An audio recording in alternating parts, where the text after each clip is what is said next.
ये जो momentum equation हमने देखा है, that momentum equation is exactly in the x direction, मतलब इस डायरेक्शन के लिए होगा ये मोमेंटम इक्वेशन। किस लिए? यानी कि इस डायरेक्शन में जो भी फोर्स लग रहे होंगे उसके लिए ये मोमेंटम इक्वेशन हमने देखा है।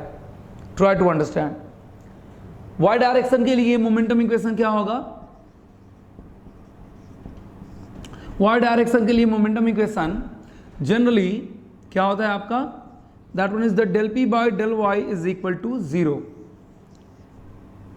ठीक है ना? Del p by del y is equal to 0 कहने का अर्थ ये है कि इस पे जो आपका एक्स डायरेक्शन में फोर्स लग रहा होगा, that one is the y p y and that one is the p Y plus D y. ठीक है ना? इसके अलावा कोई अदर फोर्स इस डायरेक्शन में ना आपका एक्सेलरेशन है ना कुछ है। इस डायरेक्शन में इंडिविजुअल एक्सेलरेशन तो कुछ है नहीं। जो भी एक्सेलरेशन है एक्स डायरेक्शन में एक्सेलरेशन है, इस डायरेक्शन में एक्सेलरेशन तो है नहीं। तो पी वाई और P Y plus D Y दोनों के दोनों क्या हो जाएंगे? पी वाई और P Y plus D Y दोनों के दोनों जो फोर्स होंगे pressure in the Y direction और pressure in the Y direction. ठीक है? और आप जानते होंगे थोड़ा बहुत फ्लूइड के according pressure is always compressive in nature. तो जो दोनों फोर्स होंगे एक दूसरे को इक्वल करेंगे, क्योंकि इस डायरेक्शन में कोई इफेक्टिव एक्सेलरेशन तो है नहीं। एक्सेलरेशन आपका एक्चुअली आप वेलोसिटी प्रोफाइल देख रहे हो किस डायरेक्शन में? वेलोसिटी प्रोफाइल देख रहे हो किस डायरेक्शन में? एक्स डायरेक्शन में। ठीक है? इफेक्टिव एक्सेलरेशन कोई वाई डायरेक्शन में है नहीं। That's why that one is the del p by del y is equal to 0। ध्यान दीजिएगा। इट मीन्स इसका मतलब क्या है? P remains constant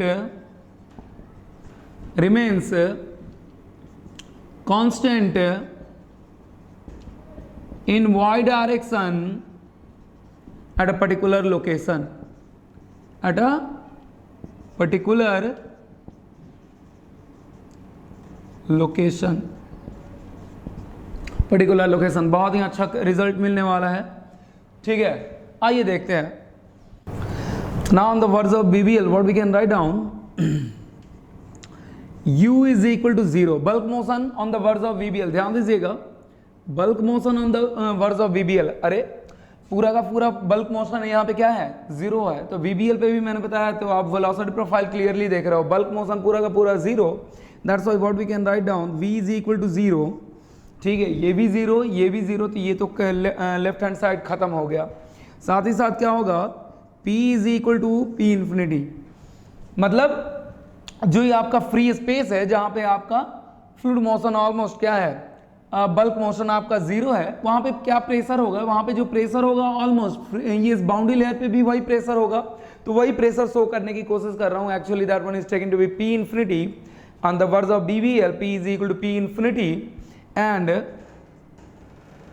P is equal to P infinity. What we can say, ठीक है? What we can say as well as density आपका density rho is equal to rho infinity. Density भी आपका क्या होगा? Rho is equal to rho infinity. That one is exactly, ठीक है? Density तो चेंज होगा ही। आपका क्या है? प्रेशर एक्स डायरेक्शन में चेंज हो रहा है। ठीक है? वाई डायरेक्शन में चेंज नहीं हो रहा है। इट्स ओके एक पर्टिकुलर लोकेशन पे, लेकिन वाई एक्स डायरेक्शन में तो चेंज होगा। ऑलरेडी मैंने बताया है कि बायंसी फोर्स के कारण आपका चेंज होना ही होना है। ठीक है? ये बायंसी फोर्स कहीं ना कहीं डिनोट कर रहा है। ठीक है? That one is exactly denotes the buoyancy force and that denotes the gravity effect. ठीक है? That denotes the gravity effect. ध्यान दीजिएगा। चलिए आगे बढ़ते हैं। मैंने कहा what happen exactly, U is equal to 0, V is equal to 0, P is equal to infinity, rho is equal to rho infinity. तो मैंने कहा कि रो तो भी आपका चेंज करेगा, तो टेम्परेचर के कारण भी चेंज कर सकता है। और क्या हो सकता है आपका?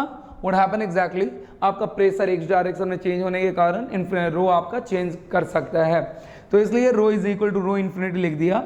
अब क्या होगा? जब ये 0 ये आपका P is equal to P infinity, rho is equal to rho infinity, what happen exactly, what happen, क्या होगा आपका? ये तो 0 हो गया, ये भी 0 होगा, बल्क मोशन नहीं है। दैट्स व्हाई व्हाट हैपन, ये कन्वर्ट किस तरीके से हो जाएंगे देखते हैं। ये हो जाएगा 1 बाई रो यू इन्फिनिटी, ये 0 हो गया, ये 0 हो गया, ये रो की जगह on the words of BBL रो की जगह रो इन्फिनिटी आ जाएगा, P की जगह P इन्फिनिटी आ जाएगा, by del x is equal to minus g minus g. That one is exactly your what? Del p infinity by del x is equal to minus rho infinity g. ठीक है, अब देखिए del p infinity by del x क्या लिख सकते हैं? रो infinity into जी लिखा जा सकता है. That one is with the minus sign, don't worry. That one is with the minus sign. Now what we can see, अब देखिए इन दोनों को थोड़ा रियलाइज करेंगे, और ये रियलाइज करना बहुत ज़रूरी है, तभी आपने किसके इस मोमेंटम इक्वेशन को हम आगे बढ़ा सकते हैं. और मैंने कहा कि कुछ ऑब्जेक्टिव क्वेश्चंस और बहुत कॉन्सेप्चुअल चीज़ें भी जाननी है, इसलिए आगे बढ़ा रहा हूँ, अदरवाइज नहीं बढ़ाता मैं, कोई ज़रूरी नहीं रहता. ठीक है, तो ये तो थोड़ा आपको समझना ही पड़ेगा for the two solve the objective questions. ठीक है, तो थोड़ा सा तो समझना ही पड़ेगा, बिना समझे हम आगे बढ़ नहीं सकते हैं. Del P infinity by del x is equal to minus rho infinity into g. ठीक है, मैंने कहा कि व्हाट हैपन एग्जैक्टली, क्या होगा आपका, यहां पे लिख रहा है कि एक पर्टिकुलर लोकेशन पे, यहां पे ये लिख रहे हैं हम लोग कि एक पर्टिकुलर लोकेशन पे प्रेशर में वेरिएशन नहीं होने वाला है. किस डायरेक्शन में? वाई डायरेक्शन में, यही लिख रहा है ना, लेकिन एक्स डायरेक्शन में होगा. एक्स डायरेक्शन में प्रेशर का वेरिएशन होगा, और प्रेशर का वेरिएशन आपको दिख भी रहा है, और यहाँ पे भी प्रेशर का वेरिएशन लिखा है. वाई डायरेक्शन में यानी कि एक सर्टेन वाई पे, एक सर्टेन वाई पे जो आपका, एक सर्टेन वाई पे जो आपका प्रेशर होगा, वही क्या होगा, इस बाउंड्री लेयर पे, on the verge of boundary layer पे होगा. सीधी सी बात है. यानी कि क्या लिख सकते हैं, यानी कि यहां का जिस तरीके से प्रेशर चेंज, फिर अगले सेक्शन पे गए, थोड़ा रियलाइज करना, अगले सेक्शन पे गए, अगले सेक्शन पे गए तो सेम वाई के लिए, सेम वाई के लिए एक्स आगे बढ़ रहे हो, प्रेशर तो चेंज करेगा, प्रेशर तो चेंज करेगा एक्स के अकॉर्डिंग, लेकिन वाई के अकॉर्डिंग फर्दर चेंज करने वाला नहीं है. वाई के अकॉर्डिंग वही यहाँ पे suppose to be P1 pressure है, that one is suppose to be P1 pressure, और यहाँ पे P2 प्रेशर है, तो P2 थ्रू आउट क्या होगा, P2 थ्रू आउट सेम होने वाला है, P1 थ्रू आउट सेम होने वाला है, और वो किस तरीके से वेरी करेगा, minus rho infinity into g की तरफ वेरी करेगा. वो कैसे वेरी करेगा, minus rho infinity into g की तरफ वेरी करने वाला है. Try to understand. ठीक है ना, ये I hope you can easily understand, you can easily understand. मैंने कहा इसके अनुसार बोल रहा हूं कि एक पर्टिकुलर लोकेशन पे प्रेशर चेंज करने वाला नहीं है. तो यहां पे इस लोकेशन पे suppose to be P1 pressure हुआ, ठीक है, और इस लोकेशन पे P2 प्रेशर हुआ. ठीक है, एक्स डायरेक्शन में तो इसके अकॉर्डिंग एक्स डायरेक्शन में तो चेंज होगा. ऑलरेडी मैंने बायंसी फोर्स के बारे में बता दिया, मैंने सारा कुछ बता दिया, सब कुछ बता दिया. ठीक है, कि बायंसी फोर्स कहीं ना कहीं किसके कारण से, प्रेशर डिफरेंस के कारण से. फ्लूइड मैकेनिक्स में ऑलरेडी आपने पढ़ा होगा, जिसके कारण या तो बायंसी फोर्स लेते हो, या तो जब प्रेशर आप चेंज लेते हो तो बायंसी फोर्स नहीं लेते हो, और जब बायंसी फोर्स लेते हो तो प्रेशर चेंज नहीं लेते हो. तो दोनों में से एक ही लेते हैं, क्योंकि बायंसी फोर्स होता ही क्यों है, that is because of the pressure change with, आप जैसे जैसे फ्लूइड में नीचे जाते हो प्रेशर चेंज करता है, प्रेशर इंक्रीज करता है, that's why they will be the. ठीक है, तो इस कारण से बायंसी फोर्स और ग्रेविटी फोर्स तो ऑलरेडी मैंने लिख दिया यहाँ पे. ठीक है ना, दैट वन इज एग्जैक्टली. तो ये दोनों के दोनों तो चेंज करने ही वाले हैं. ठीक है, फ्लूइड मैकेनिक्स में आप ये सारी चीजें जानते हो ना. अब समझते हैं कि इन दोनों को इंटरलिंक कैसे कर सकते हैं. इंटरलिंक मैंने कर दिया, इंटरलिंक कर दिया कि P1 से P2 होगा, लेकिन एक लोकेशन पे क्या रहेगा, वो कांस्टेंट होगा. ठीक है, या और किस तरीके से वो प्रेशर वेरी करेगा एक्स डायरेक्शन में, एक्स डायरेक्शन में रो इन्फिनिटी इंटू जी की तरफ वेरी करेगा. That's it. कहीं ना कहीं ये क्या दिख रहा है आपको, कहीं ना कहीं ये आपको दिख रहा होगा हाइड्रोस्टैटिक लॉ की तरह दिख रहा होगा. That means looks like hydrostatic law. इसी तरीके से तो वेरिएशन होता है कि किसी भी लिक्विड में जैसे जैसे नीचे जाते हैं प्रेशर बढ़ता जाता है, जैसे जैसे ऊपर जाते हैं प्रेशर घटता जाता है. एंड हाइड्रोस्टैटिक लॉ यही तो होता है आपका. That one is exactly del P infinity minus rho infinity into G. Try to understand. ये बहुत इंपॉर्टेंट. तो मैंने कहा कि del P infinity at a particular location can be written as del P infinity by del x at a particular location. ठीक है ना, can be written as del P by, try to understand, del P by del x.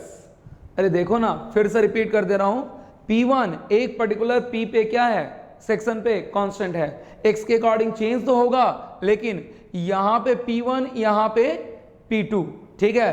तो इस y के लिए जो आपका x के अकॉर्डिंग वेरिएशन होगा, एक इस y के लिए जो आपका x के अकॉर्डिंग वेरिएशन होगा, आपका बाउंड्री लेयर के भी तो उसी के कारण भी उसी तरीके से वेरिएशन होगा। Now what we can write down, ठीक है, del p infinity del x is equal to del p by del x, that one is exactly, ठीक है, एक पर्टिकुलर लोकेशन पे इस तरीके से आप इजीली लिख सकते हैं, there will be no problem at all, ठीक है ना, किसी तरीके का प्रॉब्लम नहीं होना चाहिए।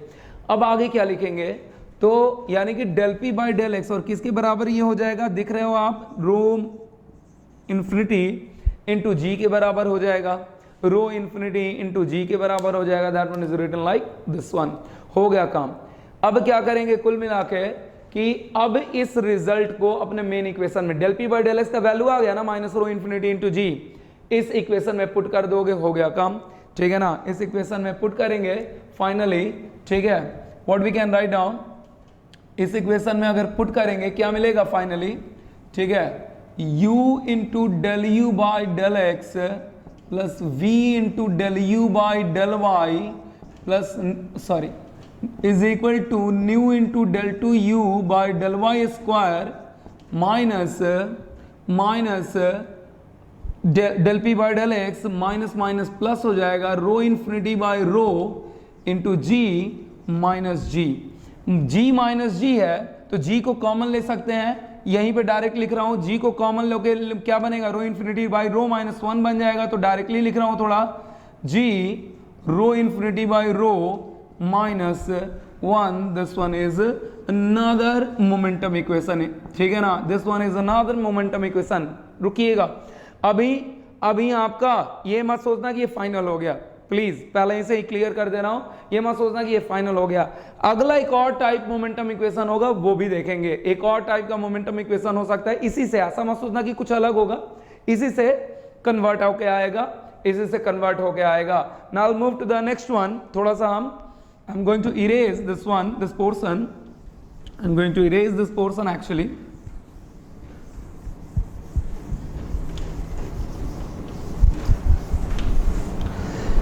मैंने कहा कि याद होगा, अभी जस्ट मैंने लिखा है ये रो इन्फिनिटी बाई रो है, डेंसिटी है, ठीक है ना। अब डेंसिटी किस तरीके से चेंज होगा, डेंसिटी किस तरीके से चेंज होगा, अकॉर्डिंग टू अभी मैंने एक coefficient of volume expansivity deal किया है, वो किस तरीके से चेंज होगा, तभी तो आपका नेचुरल कन्वेक्शन होगा, that is because of temperature. तो क्या लिख सकते हैं, -1 by rho del rho by del t at a constant pressure, मैंने बताया। तो देखिए कांस्टेंट प्रेशर ये भी कह रहा है, एक पर्टिकुलर लोकेशन पे प्रेशर आपका क्या होगा, कांस्टेंट होगा, तो एक पर्टिकुलर लोकेशन पे क्या लिख सकते हैं, that one is written like beta into rho, actually ऐसे लिखेंगे, approximately that equation can be written as, approximately लिख सकते हैं, equation can be written as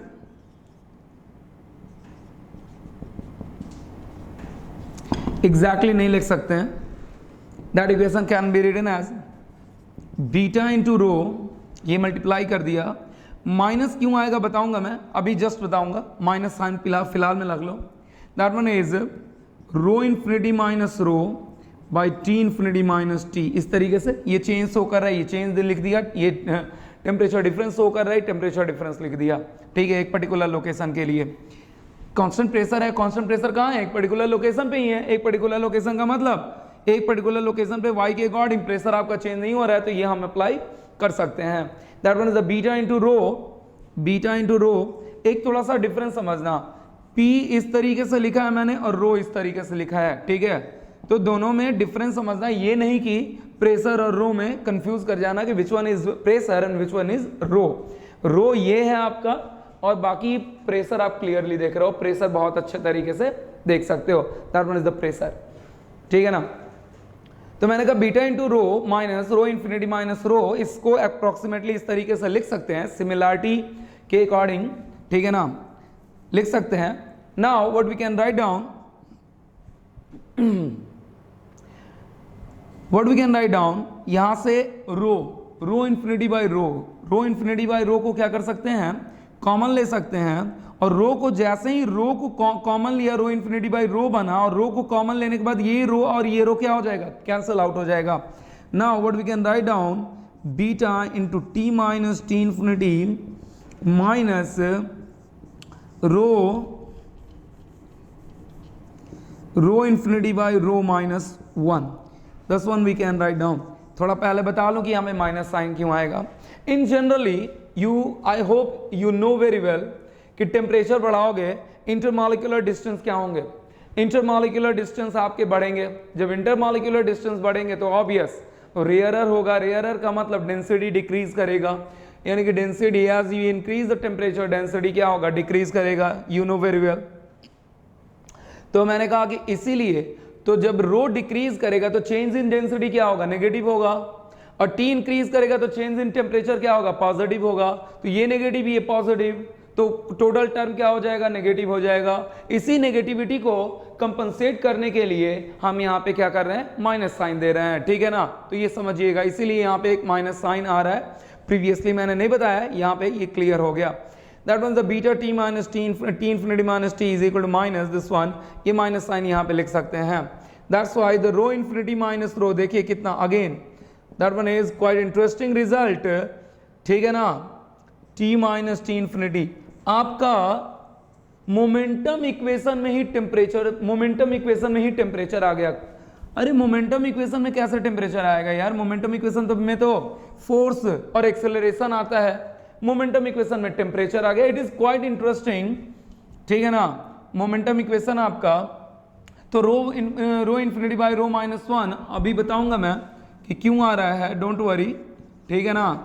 plus del u by del y plus is equal to nu del two you by del Y square plus g t minus T infinity. That one is your momentum equation. ये reduce होके momentum equation आ गया.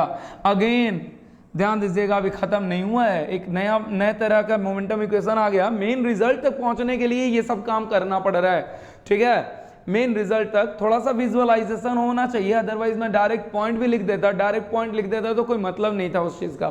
ठीक है ना. थोड़ा visualisation भी होना चाहिए. जो चीजें हमें नहीं पढ़नी है वो तो ऑब्वियस नहीं पढ़नी है, कोई मतलब नहीं है. जैसे इसका मैंने डेरिवेशन आपको नहीं कराया है, that is not beyond the scope of the syllabus. लेकिन इसके बाद थोड़ा ये जो कन्वर्जन है ये जरूरी है. ठीक है ना. ये जरूरी है. ये जब किए रहोगे तो इससे रिलेटेड आपका अगर न्यूमेरिकल क्वेश्चन से न्यूमेरिकल या ऑब्जेक्टिव से इंटरेक्शन होगा तो आप इजीली उसे सॉल्व कर सकते हो. बात यह है कि आपके मन में यह आ रहा होगा कि मोमेंटम इक्वेशन है भैया, मेरे मोमेंटम इक्वेशन में फोर्स और एक्सेलरेशन का एनालिसिस होता है, यहाँ पे टेम्परेचर आ रहा है, व्हाट विल बी. तो सबसे पहले ये समझने की कोशिश कर रहे हैं, जबकि फोर्स कन्वेक्शन में ना फोर्स कन्वेक्शन में किसी तरीके का टेम्परेचर कुछ भी सॉल्व कर लो, ये मत सोचना कि वहां भी मोमेंटम इक्वेशन को किसी तरीके से सॉल्व करके टेम्परेचर के फॉर्मेट में ला देंगे ना, ऐसा कुछ नहीं होने वाला है. ठीक है ना. अभी पता चल जाएगा क्यों. फोर्स कन्वेक्शन में मोमेंटम, फोर्स फ्लो में मोमेंटम इक्वेशन को किसी तरीके से कन्वर्ट करके टेम्परेचर के कंडीशन में लाने वाले नहीं हो. ठीक है. नहीं ला सकते हैं, we can not. So natural convection में ही आएगा. पहली बात समझते हैं. मैंने कहा यहां पे डेराइविंग फोर्स क्या है, ये नेचुरल कन्वेक्शन होने का डेराइविंग फोर्स क्या है, बायंसी इफेक्ट. Buoyancy effect. और ये बायंसी इफेक्ट क्यों क्रिएट हो रहा है, because of the density difference, because of the actually rho infinity minus rho है और सब में रो में मल्टीप्लाई हो जाएगा तो डेंसिटी डिफरेंस एक्चुअली. ठीक है ना. इसलिए बीटा इंप्लीमेंट हुआ, डेंसिटी डिफरेंस. और डेंसिटी डिफरेंस के पीछे डिराइविंग कॉज क्या है, डिराइविंग कॉज आपका, sorry extremely sorry, that one is the beta आएगा ना, that one is the beta. तो यहाँ पे बीटा भी मल्टीप्लाई होगा, एक्सट्रीमली सॉरी. ठीक है. That one is the beta. यहाँ पे डेंसिटी डिफरेंस का डेराइविंग कॉज क्या है, deriving cause obvious, what, according to this relation deriving cause is temperature difference. Temperature difference है, that's why temperature itself momentum equation में आएगा. लेकिन फोर्स कन्वेक्शन में आपका फोर्स कन्वेक्शन में मोमेंटम ट्रांसफर के कारण फोर्स कन्वेक्शन में मोमेंटम ट्रांसफर के कारण हीट ट्रांसफर इनहेंस हो रहा है, जबकि यहां पे क्या हो रहा है, आपका इनिशियली आपका हीट ट्रांसफर हो रहा है बिकॉज ऑफ द कंडक्शन, जिसके कारण आपका करंट सेटअप हो रहा है, मोमेंटम सेटअप हो रहा है। तो पहले आपका temperature variation, then after momentum setup. तो इस कारण से that one is exactly the cause, और इसी का कारण आपका मोमेंटम इक्वेशन में इटसेल्फ टेम्परेचर वेरिएशन मिल रहा है। This one is the momentum equation, this one is the momentum equation for the what. अभी आगे बढ़ेंगे, ये आ गया। एक छोटा सा चीज और डील कर दूं मैं, ठीक है ना, एक छोटा सा चीज और डील कर दूं कि ये जो भी है, ये जो भी आ रहा है, जो भी प्रॉब्लम क्रिएट हो रहा है, इसी टर्म के कारण क्रिएट हो रहा है। और मैंने आपको बताया था कि फोर्स फ्लो में फ्लैट प्लेट पे तो एक तो ये ग्रेविटी इफेक्ट आता नहीं है, ठीक है, मतलब नेग्लेजिबल होता है, इसलिए लेते नहीं है, ठीक है ना, इनके रेस्पेक्टिवली वो वैल्यू नेग्लेजिबल होता है, इसलिए कंसीडर ही नहीं करते हैं, ठीक है ना। और मैंने आपको फ्लैट प्लेट के लिए बताया था del P by del x भी जीरो हो जाता है। मैंने कहा कि अब obvious del P by del x, मैंने कहा कि वहां फोर्स फ्लो फ्लूइड मैकेनिक्स रहता तो मैं इस चीज को बता भी देता कि del P by del x zero कैसे होता है, बट यहाँ पे सॉरी, एक्सट्रीमली सॉरी, मैं यहाँ पे नहीं बता सकता हूँ। जब फ्लूइड मैकेनिक्स आगे देखेंगे देन वी विल डिस्कस, ठीक है ना, तब हम डिस्कस करेंगे इस चीज को कि आखिर del P by del x flat plate के लिए जीरो कैसे होता है फोर्स फ्लो में, लेकिन यहाँ पे नहीं होगा। क्यों नहीं होगा? ऑलरेडी इसका रीजन हम लोग जान चुके हैं, क्योंकि बायंसी इफेक्ट है। और मैंने कहा कि बायंसी इफेक्ट याद करना, बायंसी इफेक्ट कि फिर से रिपीट कर दे रहा हूं थोड़ा सा, बायंसी इफेक्ट या तो आप प्रेशर डिफरेंस लिखते हो, इस पे प्रेशर लग रहा है इसलिए प्रेशर डिफरेंस के कारण एक फोर्स अपवर्ड डायरेक्शन में फोर्स लगता है, ठीक है, इसे फ्री सरफेस कहते हैं एक्चुअली। इस प्रेशर डिफरेंस के कारण एक नेट अपवर्ड फोर्स लगता है, that one is exactly called as the, ठीक है ना, that one is exactly called as the buoyancy force. या तो आप प्रेशर डिफरेंस लेते हो या फिर क्या लेते हो, क्या लेते हो आप, that one is the buoyancy force. याद करिएगा अपना प्रीवियस फ्लूइड मैकेनिक्स, जो नहीं पढ़े हैं वो आगे पढ़ेंगे, डोंट वरी, और जो पढ़ चुके हैं वो इस चीज को याद कर सकते हैं। अगर प्रेशर लोगे, प्रेशर का एनालिसिस करोगे, बायंसी इफेक्ट कभी नहीं आएगा। बायंसी इफेक्ट का एनालिसिस करोगे, प्रेशर कभी नहीं आएगा, क्योंकि buoyancy itself due to the pressure change in the what, in the z direction, और इन द, यहाँ के अकॉर्डिंग मत सोचना, इन द वर्टिकल डायरेक्शन, ठीक है ना। वर्टिकल डायरेक्शन में आपका, वर्टिकल डायरेक्शन में प्रेशर के चेंज होने के कारण आपका बायंसी इफेक्ट आता है, इसलिए यहाँ पे प्रेशर चेंज होगा ही होगा। प्रेशर चेंज आप नेग्लेक्ट नहीं कर सकते हो, बट वाई डायरेक्शन में, एक पर्टिकुलर लोकेशन पे वाई डायरेक्शन में आपका प्रेशर चेंज क्या होगा, नेग्लेजिबल होगा, obvious. That one is exactly your momentum.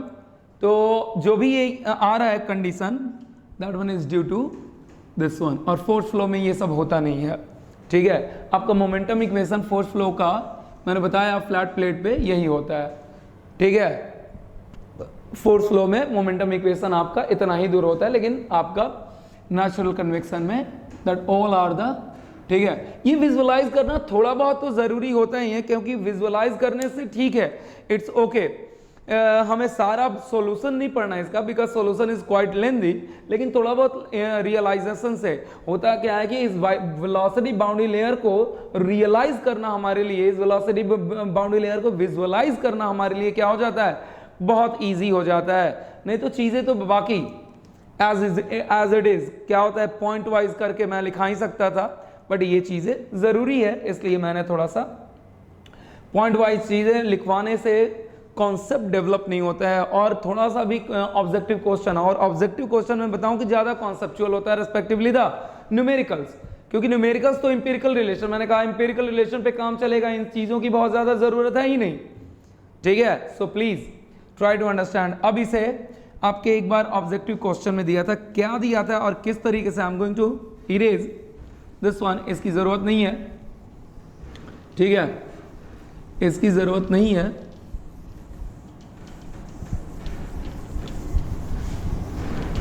तो मैंने कहा ऑब्जेक्टिव क्वेश्चन में क्या दिया हुआ था कि इस मोमेंटम इक्वेशन को डायमेंशनलेस मोमेंटम इक्वेशन बनाना है, डायमेंशनलेस मोमेंटम इक्वेशन। अब उस पे वर्क करना शुरू करते हैं। Dimensionless momentum equation, dimensionless momentum equation में कन्वर्ट करने के लिए एग्जैक्टली ऑब्जेक्टिव क्वेश्चन था, देखिएगा अपने आप समझ में आ जाएगा किस तरीके से ऑब्जेक्टिव क्वेश्चन था। अब डायमेंशनलेस मोमेंटम इक्वेशन बनाने के लिए सबको डायमेंशनलेस करना पड़ेगा, u को, v को, आपका न्यू को नहीं, न्यू इज इट्स ओके, और इसको t माइनस टेम्परेचर को, बाकी सब कुछ एज इट इज रहेगा, there will be no problem at all. तो देखते हैं कैसे आपका डायमेंशनलेस होगा, how it will be dimensionless momentum equation. u को लिखेंगे डायमेंशनलेस वेलोसिटी u स्टार से डिनोट करेंगे, that one is the u by v, v sometimes called as the free stream velocity, ठीक है ना, v sometimes called as the u by v, that one is क्या लिख सकते हैं, फिर v स्टार क्या होगा आपका, that one is v by v, capital v लिख रहा हूं मैं, ठीक है। यहाँ पे u इन्फिनिटी भी देख सकता था, लेकिन यहाँ पे u इन्फिनिटी की कोई बहुत ज़्यादा ज़रूरत नहीं है, ठीक है। That one is the v। Now v star हो गया, अब किसे कन्वर्ट करना है, x को भी तो डायमेंशनलेस बनाना होगा, that one is taken to be x by L c, और इस पर्टिकुलर फ्लैट प्लेट के लिए एल सी जो होता है obvious along the direction of the flow, L C is along the direction of flow, obvious मतलब length of the plate ही self हो जाएगा अलोंग द फ्लो डायरेक्शन, ठीक है ना। कैरेक्टरिस्टिक्स लेंथ आपका होता है। एंड नाउ y स्टार क्या हो जाएगा, y star is equal to y by L C, ठीक है ना, y star is equal to y by L C. इस तरीके से डायमेंशनलेस किया जाता है, ठीक है ना, डायमेंशनलेस फॉर्मेट में किया जाता है, ठीक है, dimensionless format, dimensionless momentum equation बनाने के लिए, ठीक है ना। क्योंकि इस डायमेंशनलेस फॉर्मेट से बहुत सारी चीजें हमें क्लियर होंगी, will see. And finally temperature T star, dimensionless temperature, that one is T minus T infinity by Ts minus T infinity. I hope you can easily understand what is the value of the Ts। Ts का मतलब क्या है, surface का temperature, Ts is the surface का temperature and that one is the T star. अब हमें इसमें u के वैल्यू को पुट करना हो, u क्या लिख सकते हैं, u स्टार इंटू v लिख सकते हैं। देखते जाइएगा, थोड़ा सा लेंदी है, अगर आप चाहें तो इस कैलकुलेशन को आप स्किप कर सकते हैं, जो यहाँ कैलकुलेशन कर रहा हूं मैं, इस कैलकुलेशन को स्किप कर सकते हैं और फाइनल रिजल्ट पे आ सकते हैं, ठीक है ना। लेकिन मैं कहूंगा कि इस कैलकुलेशन को देख लो किस तरीके से फाइनल रिजल्ट आएगा, it will be better for you, लेकिन आप स्किप कर सकते हैं। u star into v, u star into v यहाँ पे लिख दिया, और इसके अंदर भी है u star into v by x की जगह क्या लिख सकते हैं, x की जगह where is x, x is equal to x star into characteristics length plus v की जगह क्या लिख सकते हैं, again v is written as the v star into v and that one is del u की जगह del u star into v by del y की जगह y star into L C. अगर कहीं पे l लिख दूंगा तो ये समझना है कि लेंथ के अलॉन्ग ही लेंगे, फ्लो डायरेक्शन के अलॉन्ग ही लेंगे, इसलिए टेंशन मत लेना कहीं अगर गलती से l लिखा जाए तो। ना equal to nu is equal to del two u star into v by del y star into v square.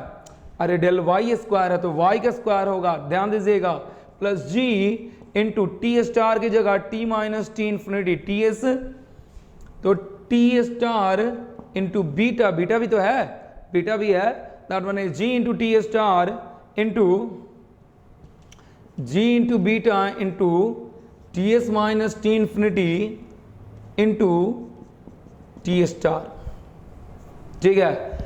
अब क्या होगा, फाइनली आपके क्वेश्चन में ये पूछ रहा था कि इस डायमेंशनलेस मोमेंटम इक्वेशन में इस टी स्टार का कोएफिशिएंट क्या होगा। सोचो, ये ऑब्जेक्टिव क्वेश्चन है, try to understand, this one is the objective question, ठीक है। इतना लंबा चौड़ा कैलकुलेशन करने के बाद एक छोटा सा तो मैंने कहा कि इससे पहले तो पूरा का पूरा हमें देखना ही पड़ेगा। पूछ रहा था कि टी स्टार का डायमेंशनलेस मोमेंटम इक्वेशन में कोएफिशिएंट क्या होगा। तो ये मत सोचना कि g beta T S minus T infinity, ना ना ना ना ना, अभी पूरा सॉल्व नहीं हुआ है। ये क्वेश्चन बता रहा हूं मैं कि इस टी स्टार का एक आपका कोएफिशिएंट क्या होगा, ठीक है ना, वो भी डायमेंशनलेस फॉर्मेट में ही आना चाहिए। That must be in dimensionless format. Try to understand, dimensionless momentum equation है, ठीक है।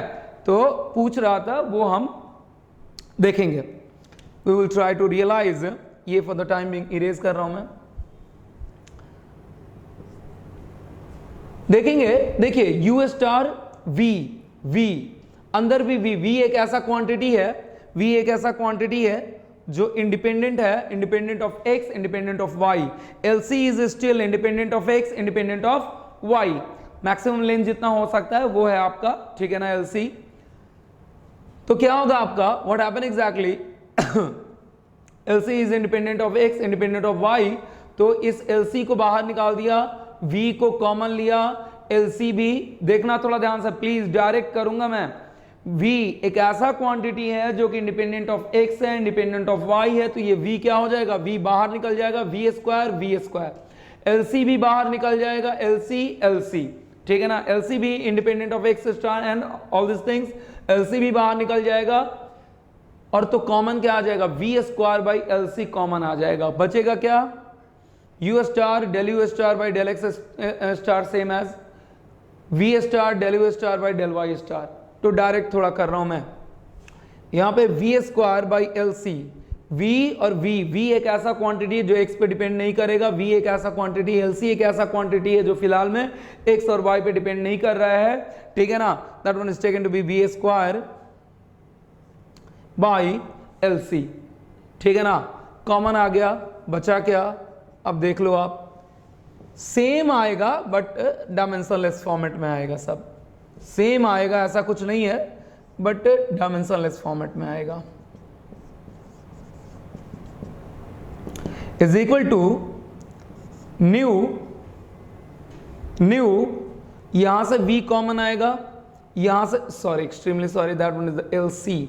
यहां से क्या होगा, LC स्क्वायर बाहर आएगा, यहां से v कॉमन आएगा, यहां से बहुत लोग फिर ऑलरेडी बता चुका हूं, प्लीज ऑलरेडी बता चुका हूं कि del two T by del X square, अगर एक सिंपल डेल वी ले लो, चलो डेल वी, एक del V by del X square, एक सिंपल क्वांटिटी ले रहे हैं और उसका एक्स के रेस्पेक्ट में, तो इसका क्या होगा, that one is the meter, इसका जो होगा आपका मीटर पर सेकेंड स्क्वायर होगा। Try to understand, meter per second square होगा, यानी नॉट स्क्वायर,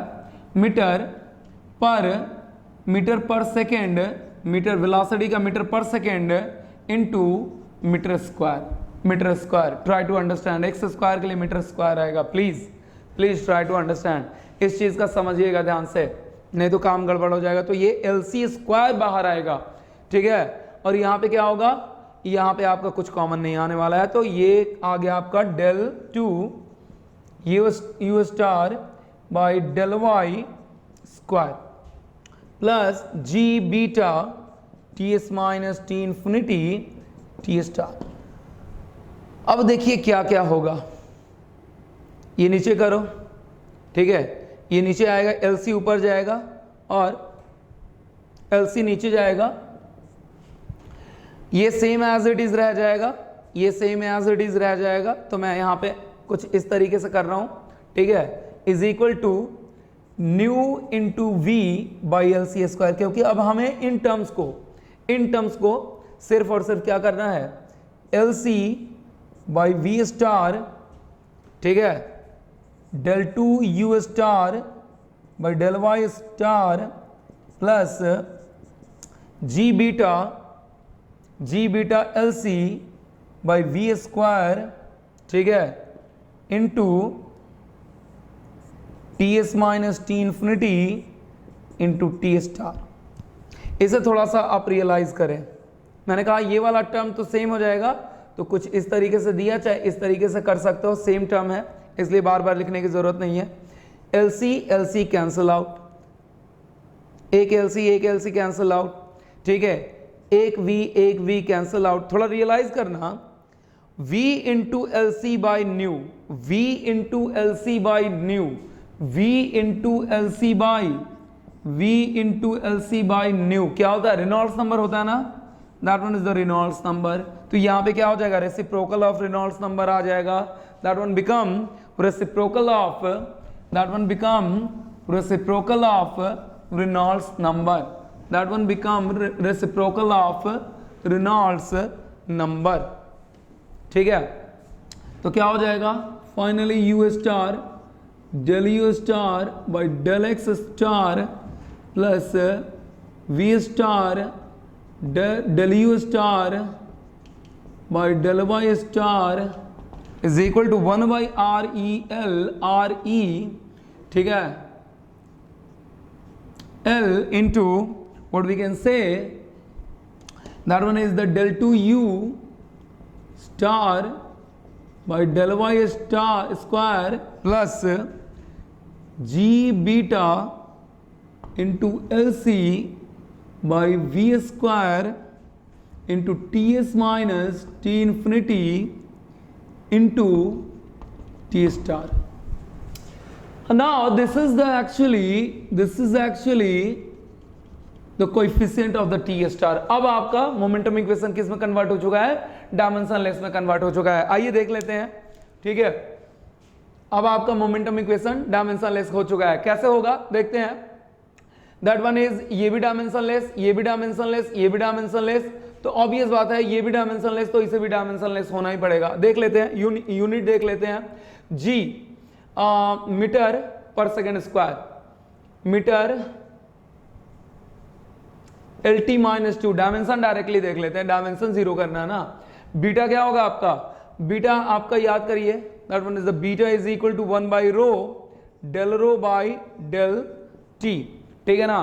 तो ये तो फ्रैक्शन हो गया, काम खत्म इसका, डेल टी, यानी कि क्या होगा आपका? That is 1 by degree Celsius, ठीक है ना। यानी कि क्या लिख सकते हो? थीटा इनवर्स लिख सकते हो बीटा का value, that can be written as the beta inverse.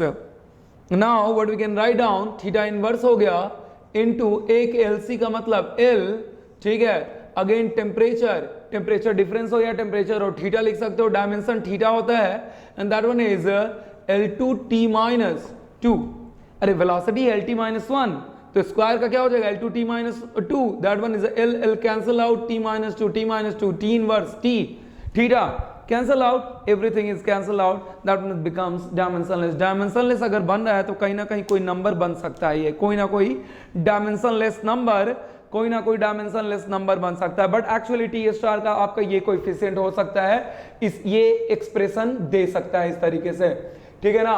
ये g beta L C ts minus t infinity by v square, that one is exactly the coefficient of the t square and the t star, and that one is also dimensionless, ये भी देख लिया हमने, ठीक है।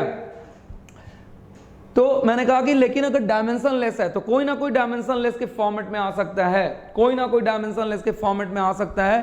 चलिए dimensionless format को बनाने की कोशिश कर रहा हूं मैं उसे, ठीक है, डायमेंशनलेस फॉर्मेट को।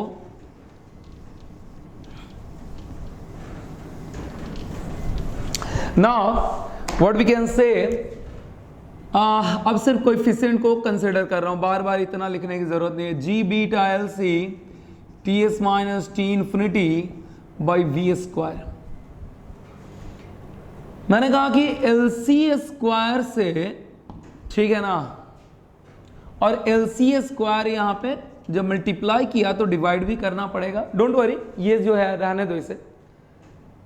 और क्या किया मैंने यहां पे न्यू स्क्वायर से, ठीक है ना, और जब यहां पे न्यू स्क्वायर से मल्टीप्लाई किया तो यहां भी न्यू स्क्वायर से क्या करना पड़ेगा? डिवाइड करना पड़ेगा, ठीक है ना। अब थोड़ा देखना इसे, इसे क्या लिख सकते हैं? जी बीटा एल सी क्यू, अरे ये वाला एल सी रहने दो, एल सी क्यू, ठीक है, T S minus T infinity by new square into LC square by, oh sorry, extremely sorry, new square by V square LC square। या ऐसे भी लिख सकते हैं, जो सब स्क्वायर है तो इस तरीके से भी लिख सकते हैं। ये वाला तो क्लियरली दिख रहा होगा, ये वाला आपको क्लियरली दिख रहा होगा। That one is the reciprocal of Reynolds number, that one is reciprocal of Reynolds number. तो इसे कन्वर्ट करके लिख रहा हूं मैं सिंपली 1/REL², यानी कि ये भी डायमेंशनलेस तो ऑब्वियस है। And that one is exactly called as the Grashof's number. एक नया नंबर आया, एक नया नंबर आया, दैट वन इज एग्जैक्टली। बस इसी चीज के लिए इतना लंबा चौड़ा मैंने क्या किया था, इतना लंबा चौड़ा डिस्कशन किया था, ठीक है। मैं शुरू में ही ग्रासॉफ्स नंबर बता सकता था, बट उसका कोई मतलब नहीं रह जाता, और ये भी बता देता, अगला पॉइंट ये भी बता देता कि डायमेंशनलेस फॉर्मेट में टी स्टार का, बस हो गया काम खत्म। लेकिन ये जब मैंने बताया, देन यू कैन रियलाइज और भी आगे चीजें डिस्कस करनी है। ये क्यों है, ठीक है, बहुत बार क्वेश्चन मेरे पास आया, इसलिए मैंने ये पूरा का पूरा, ठीक है। जनरली स्टूडेंट क्या होता है, जब लेंदी चीजें बताओ तो उसे पढ़ना नहीं चाहते हैं, और जब उसे स्किप करो तो क्वेश्चन लेके आपके पास चले आते हैं, ठीक है। तो अभी भी बता रहा हूं कि जिनको स्किप करना होगा दे कैन स्किप, ठीक है ना, और लास्ट का कंक्लूजन देख लेंगे, बस बात खत्म। लेकिन जिनको अगर थोड़ा सा इंटरेस्ट होगा इस मैथमेटिकल एनालिसिस में, तो उसे वो रियलाइज कर लेंगे। Now the Grashof's number GR, Grashof's number GR से डिनोट करते हैं। GR is actually equal to G beta LCQ TS minus T infinity by nu square। और इसका जानते हो आप, तो कहोगे कि सर ये तो फॉर्मूला हो गया डायरेक्ट जो ग्रासॉफ साहब ने दिया होगा, ठीक है ना, बट इसका एक्चुअल डिफिनीशन क्या है? बट इसका एक्चुअल डिफिनीशन आपका ग्रासॉफ नंबर का है, that one is ratio of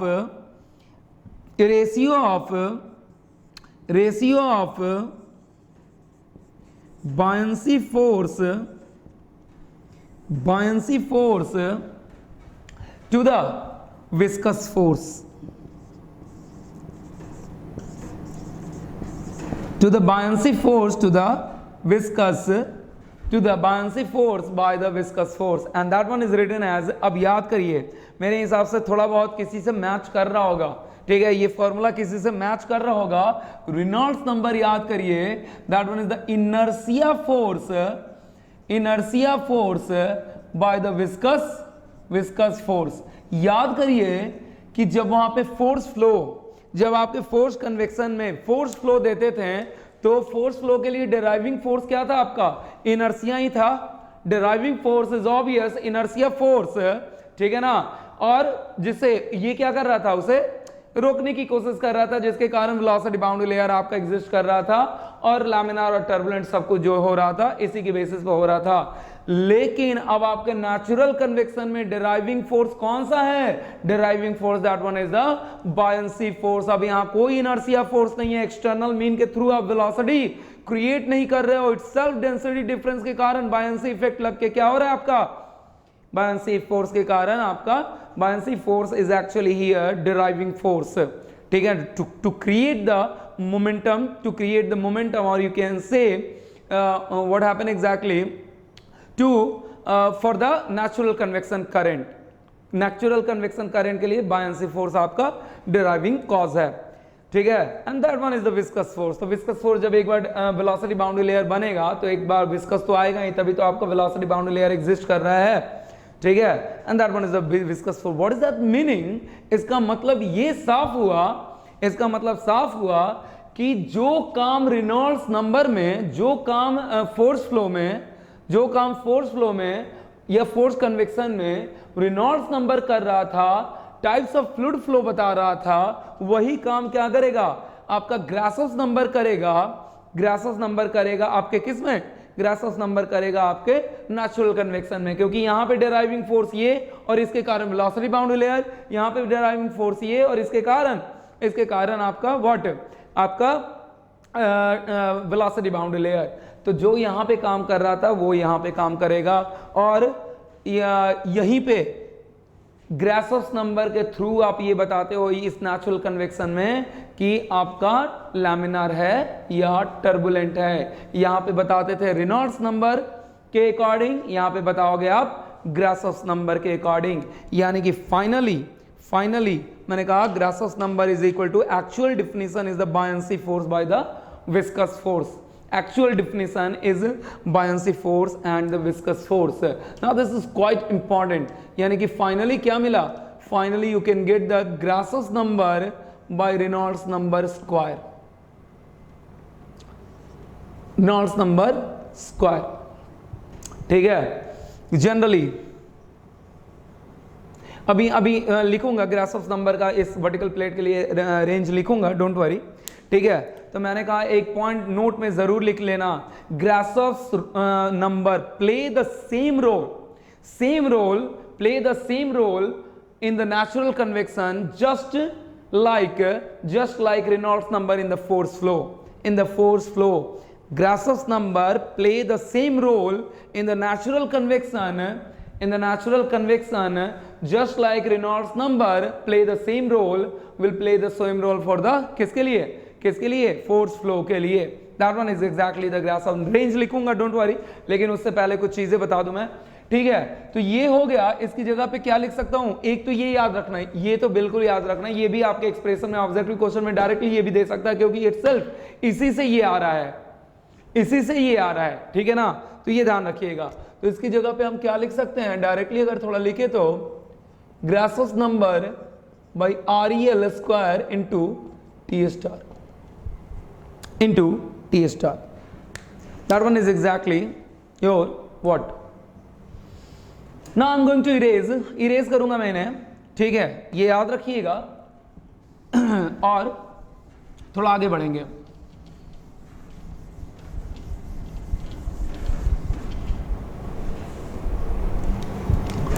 For the force flow, for momentum equation,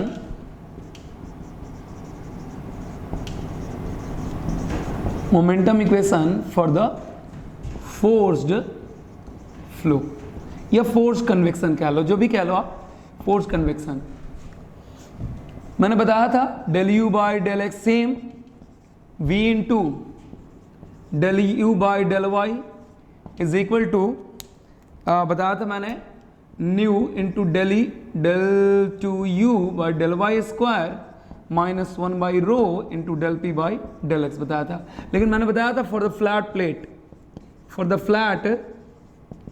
plate del P by del X force convection में क्या हो जाएगा, फोर्स फ्लो में del P by del X 0 हो जाएगा। ये खत्म करो। जब सेम अगर इसे डायमेंशनलेस टर्म में कन्वर्ट करोगे, ठीक है ना, U star is taken to be the U by v, same, बिल्कुल सेम, कुछ भी चेंज नहीं करना है। v by v, x star is equal to x by L C, y star is equal to y by L C. ठीक है, इस तरीके से अगर कन्वर्जन करोगे, इसका टेम्परेचर तो लेना नहीं है क्योंकि कहीं मोमेंटम इक्वेशन में टेम्परेचर आ नहीं रहा है, तो डायमेंशनलेस मोमेंटम इक्वेशन क्या बनेगा आप कर सकते हैं। मैं यहाँ पे डायरेक्टली बता रहा हूँ, डायमेंशनलेस मोमेंटम इक्वेशन कंपैरिजन बता रहा हूं, and that one is dimensionless momentum equation is u star into del u star by del x star plus v into del u star by del y star is equal to nu, no sorry, ये 1 by REL हो जाएगा, extremely sorry. That one is the del 2u star by del y star का square, and that one is exactly the dimensionless momentum equation. ये तो होगा नहीं, काम ही खत्म। That one is और ये माइनस साइन मत सोचना, that one is into, ठीक है। 1 by REL कंपेयर करिए कौन सा टर्म नहीं है इसमें, कंपेयर करिए कौन सा टर्म नहीं है, ये टर्म नहीं है। Compare, you can easily compare natural convection वाले मोमेंटम इक्वेशन में और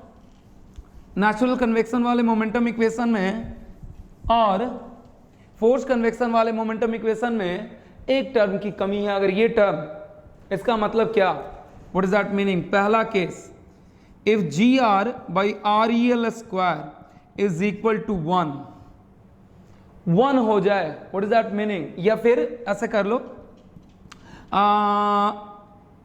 वेरी वेरी लेस देन 1,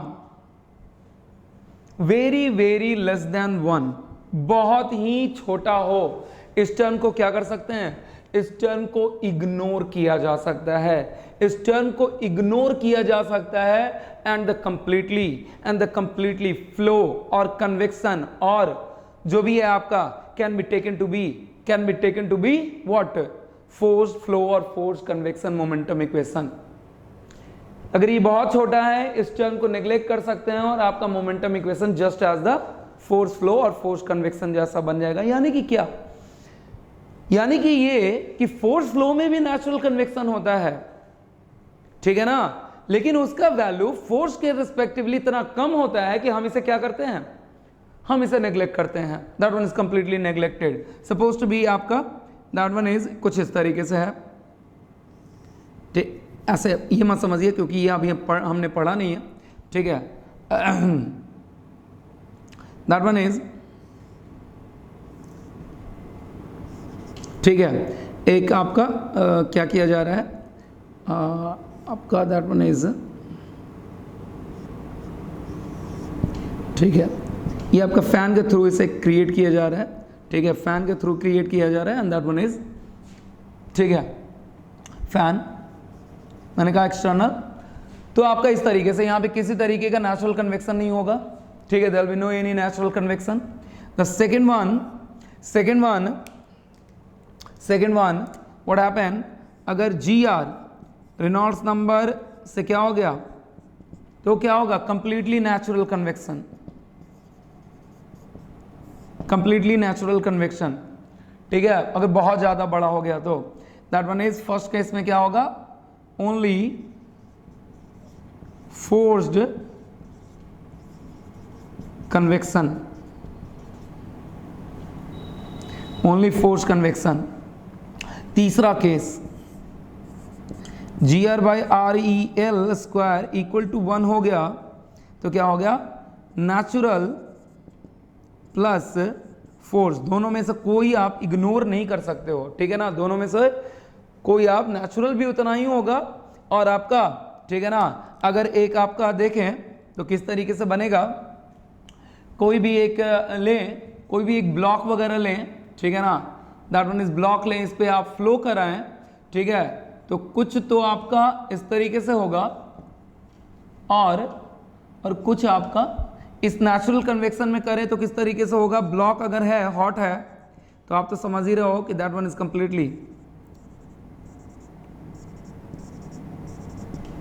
ठीक है, चाहे इस तरीके से रैप अप होगा, ये ज़्यादा बेटर होगा, रैप अप होगा, ठीक है, और इसमें पूरा का पूरा इस तरीके से रैप अप होगा और पूरा का पूरा मूवमेंट होगा लाइक दिस वन, ठीक है। इसमें क्या होगा? एक फोर्स फ्लो भी दे दिया यू इन्फिनिटी, इसमें तीसरे वाले केस में एक फोर्स फ्लो भी दे दिया, तो एक तो आपका ये बाउंड्री भी मूव करेगा और साथ ही साथ आपका, ठीक है, ना बिल्कुल ऊपर जाएगा ना बिल्कुल फोर्स के कारण सीधा जाएगा, ये कुछ बाउंड्री भी बनेगा और कुछ रैप अप होने के बाद आपका that one is movement like this one, that one is the movement like this one, ना बिल्कुल नेचुरल कन्वेक्शन ना बिल्कुल force convection, that one is the forced plus certain forced plus natural की जगह इस तरीके से आपका फ्लो होगा, तो नेचुरल प्लस फोर्स्ड। जनरली इसलिए एक चीज और मैंने बताया कि जनरली स्टूडेंट ये पूछते हैं कि सर ग्रासोस नंबर से plays the same role as the Reynolds number, तो सिर्फ ग्रासोस नंबर और रेनॉल्ड्स नंबर का रेशियो होना चाहिए था, यहाँ पे रेनॉल्ड्स नंबर के रेशियो का रेनॉल्ड्स नंबर का स्क्वायर क्यों लेते हैं? तो भैया मेरे स्क्वायर इसीलिए लेते हैं कि यहाँ इटसेल्फ मोमेंटम में आ रहा है, ये टर्म आपको क्या बनाना है? जीरो बनाना है, तब जाके फोर्स फ्लो होगा। अगर ये टर्म हैवियर हो गया तब आपका नेचुरल कन्वेक्शन हो गया, ये टर्म 1 हो गया तो आपका नेचुरल प्लस फोर्स दोनों आपका होगा, ठीक है। तो मोमेंटम इक्वेशन ही कह रहा है ग्रासोस नंबर और रेनॉल्ड्स नंबर के स्क्वायर को आपको कंपेयर करना है, तो यहाँ पे ग्रासोस नंबर और रेनॉल्ड्स नंबर सिर्फ कैसे कंपेयर होगा? Try to understand. तो अब बात यह है कि मोमेंटम इक्वेशन अगर नहीं पढ़े रहेंगे तो ये तो सवाल उठेगा कि Grashof number plays the same role as that of the Reynolds number, तो इन दोनों का सेम रेशियो, सिर्फ रेशियो लेना चाहिए। ये ग्रासहोफ नंबर है, ये रेनॉल्ड्स नंबर का स्क्वायर है, वाइट विल बी। तो मोमेंटम इक्वेशन से यू कैन इजीली रियलाइज इस टर्म को हमें डील करना है, और जो कि फोर्स फ्लो में ये टर्म है ही नहीं, तो इसलिए इस तरीके से कंपैरिजन चलता है। फोर्स फ्लो के लिए तो कंप्लीटली इस तरीके से, ठीक है, एक प्लेट पे आपका फ्लो हो रहा है, नेचुरल कन्वेक्शन पे रैप अप होगा हॉट सरफेस पे और सब कंप्लीटली मूव करेगा ऊपर की तरफ, लेकिन आपने फैन भी चला दिया, फैन भी यू इन्फिनिटी भी दे दिया, और साथ में नेचुरल कन्वेक्शन तीसरे केस के लिए तो मैंने कहा कि ना ऊपर जाएगा ना बिल्कुल हॉरिजॉन्टल जाएगा, सर्टेन एंगल पे जाएगा। That one is exactly your what this is exactly the comparison. अब मैं ग्रासहोफ नंबर का वर्टिकल प्लेट के लिए रेंज लिख रहा हूं। I am going to for, अलग कलर यूटिलाइज कर रहा हूं, इट विल बी बेटर, ठीक है, for vertical plate, for vertical plate 10 to the power 9 is the 10 to the power 9 is the critical Grashof number. 10 to the power 9 is actually critical Grashof number. Less than 10 to the power 9 है, that one is called as the laminar, that one is called as the laminar, and greater than 10 to the power 9 है, that one is called as the turbulent. अब यहाँ पे यानी कि clear हो गया कि रेनॉल्ड्स नंबर का काम यहाँ पे आने वाला नेचुरल कन्वेक्शन में। जो भी इंपेरिकल रिलेशन देखेंगे, अब यहाँ पे रेनॉल्ड नंबर को रेनॉल्ड नंबर से कौन रिप्लेस होगा?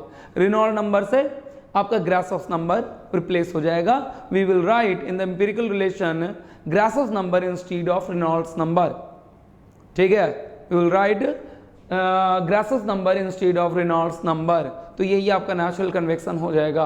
यानी कि नेचुरल कन्वेक्शन में प्राइमरी फोर्स कन्वेक्शन में प्राइमरी नंबर आपके Nusselt number, Reynold number and the Prandtl number. लेकिन नेचुरल कन्वेक्शन में आपके नसेल्ट नंबर तो होगा ही। नसेल्ट नंबर इसलिए होगा कि कन्वेक्शन और कंडक्शन को ही तो यहाँ भी डील करेंगे, और एच को वैल्यू को बताएगा कौन? एच के वैल्यू को बताएगा कौन? नसेल्ट नंबर ही बताएगा। प्रांटल नंबर तो इटसेल्फ मोमेंटम डिफ्यूजिविटी डोमिनेटेड है या conduction, sorry thermal diffusivity dominated है, ये कौन बताएगा? प्रांटल नंबर बताएगा। लेकिन टर्बुलेंट टाइप ऑफ फ्लो कौन बताएगा? ग्रासहोफ नंबर बताएगा। इसलिए नेचुरल कन्वेक्शन में three primary number, Nusselt number, Grashof number and Prandtl number.